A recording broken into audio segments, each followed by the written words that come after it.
Hello friends, in this video tutorial we are going to see the concept of checksum transformation.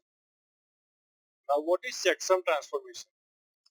It is a third party component, that is a non-Microsoft component, which can be used for incrementally loading data into our SQL Server database from a non-Microsoft database. That is, we can use this component for our ETL operations to load the incremental data if the data is lying in other database which is not SQL Server like Oracle or any other database.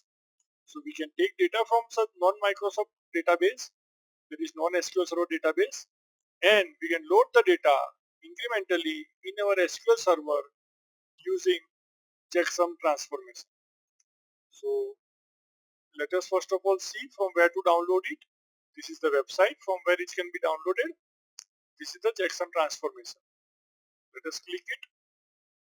Now you can download based on your version. I have selected 2014 as I am currently using SQL Server 2014. So that's why I have selected this version. So now after downloading, you need to install this component. Once you install the component, it will appear in your Visual Studio ID. So let us go to our package and let us add a data flow task. Let us edit it. Now over here we can see the checksum component which we have installed. So now let us add the checksum component to our package. Now first of all we need to read data from the source table. In our case we will use the checksum transformation component for SQL Server to SQL Server data loading. That is, our source table is lying in SQL Server and we will create our destination table also in SQL Server. So this is our source table, and as we can see right now there are 9 records in it. So let us add a ODB source to read the data.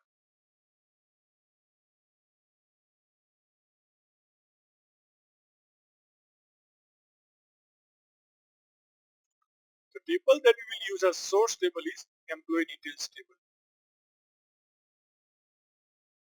Let us connect this source to our checksum transformation. Now checksum transformation will add an extra column to our set of columns that we provide to it. Let us double click it. So these are the 4 columns which have come to the checksum transformation. Now it will add its own column. This column will have the value of the calculated checksum. So let us call this as source checksum.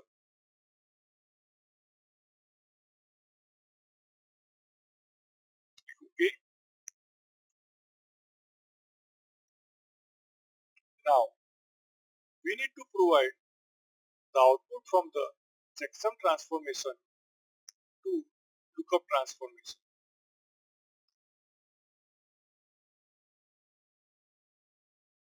In lookup transformation, this time we will use no cache option. Now we want the non-matching rows to be output explicitly as non-matching rows. We don't want the component to fail. In connection, let us connect our lookup transformation to our destination employees table. This is the table where our rows will be stored. From the source, we will store the rows into this particular destination table.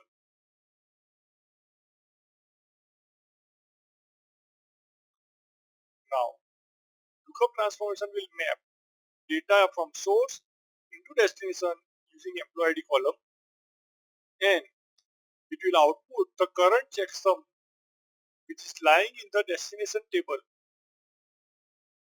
So using this value, we can know whether the row is a new row or whether the row is an updated row or whether the row is exactly same as it was loaded earlier, which does not require any change. Now let us call this as destination checksum because this checksum value is coming from our destination table.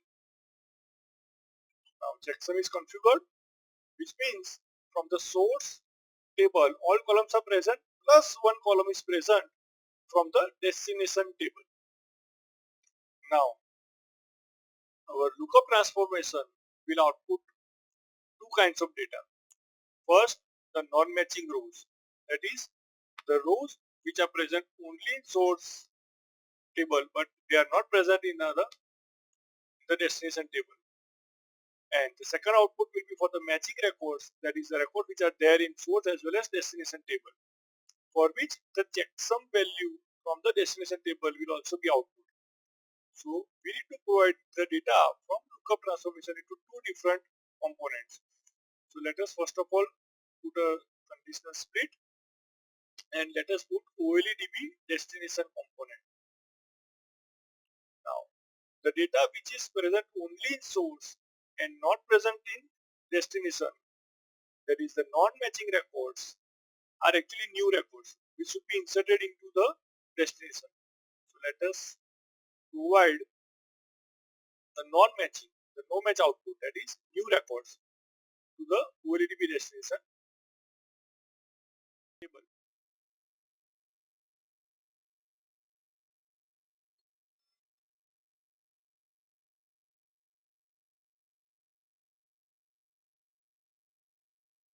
So using this OLEDB destination, we are inserting the new records into our destination table.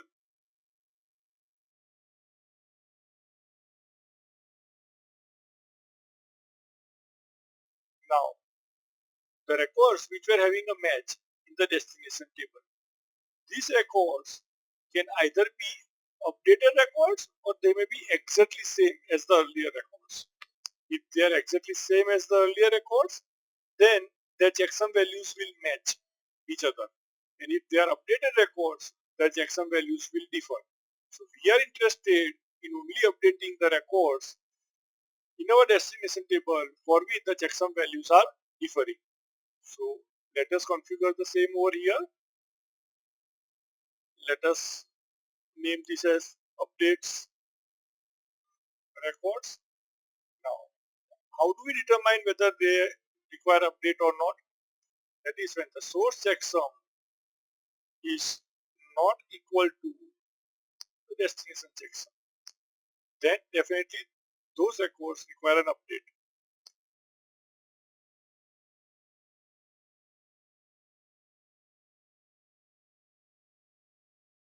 Let us provide a name to the default output, that is matching records, which do not require any changes from our end. Okay, so let us click save. So we have configured the conditional split. Now let us take a OLEDB command object. Using this, we'll update the record which require updations. So we'll provide updates record to it. Now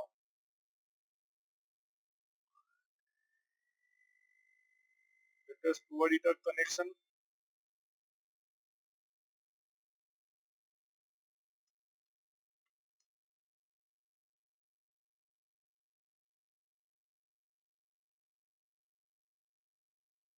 So let us carefully observe the update statement. Update the destination table, set employee name, country, checksum value, where employee ID is the current employee ID. So these are four parameters. Now we know that the last parameter was employee ID. So let us map it to parameter 3. The first parameter was employee name, second was country, the third parameter was checksum value. Click OK. So now the records for which checksums are not matching, they will be updated in the database. Let us save. Let us run our package. Let us again verify the lookup transformation. So it is correct. So let us save and run our package. So as you can see, currently there are no records in our destination table. So all 9 records were inserted using OLEDB destination into our destination table. let us observe the same in our, let us go to database. Now over here, now there are 9 records in our destination table. Now let us do some modifications in the existing records and let us insert few more records. For this,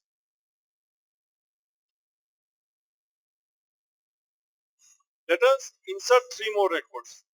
So now the current records were having ID values from 1 to 9. So we are inserting 10, 11 and 12, 3 records.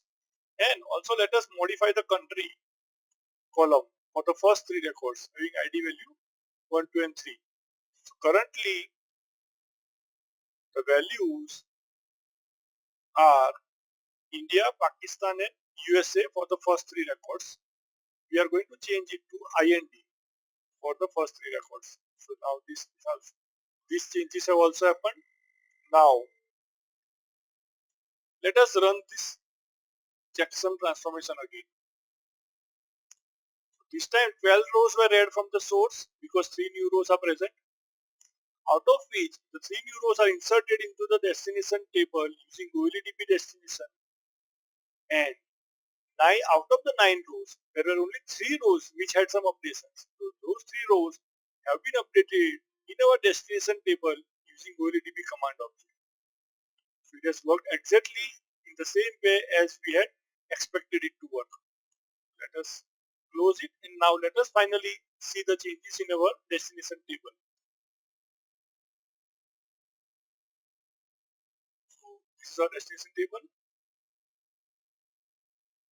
Now we can see that these 3 records have been newly inserted, and in the first, second and third record the country column value has been changed in our destination table. So I hope you find this tutorial useful for checksum transformation. Thank you.